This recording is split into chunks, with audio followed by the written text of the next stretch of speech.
O'zbekiston Respublikasi Prezidentining PQ61 sonli qarori doirasida Buxoro davlat universiteti bandlik va karyera bo'limi tomonidan bitiruvchi talabalarga imtiyozli kreditlar olishda amaliy ko'mak berib kelinmoqda.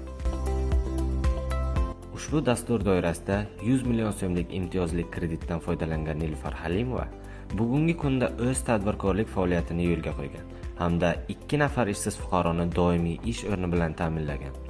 Shuningdek, tadbirkorimiz hozirda oyiga o'rtacha 7-8 million so'm miqdorida daromad ko'rmoqda. Men Davlat universiteti texnologik ta'lim yo'nalishi bitiruvchisiman, Halimova Nilufarman. Men O'zbekiston Respublikasi Prezidentimizning 2025-yil 14 fevraldagi 61 sonli qarori asosida Kelajakka qadam dasturi bo'yicha 100 million so'm kredit oldim. Bu kreditni olib, kompyuter jihozlari olib keldik va 2 nafar ishchini ish bilan band qildik.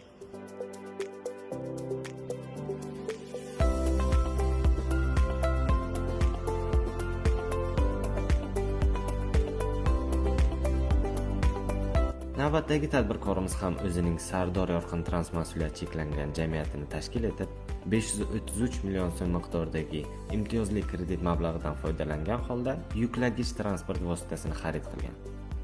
Men Aziz Saidmurod Oybek o'g'li Buxoro davlat universiteti Jismoniy madaniyat fakulteti bitiruvchisiman.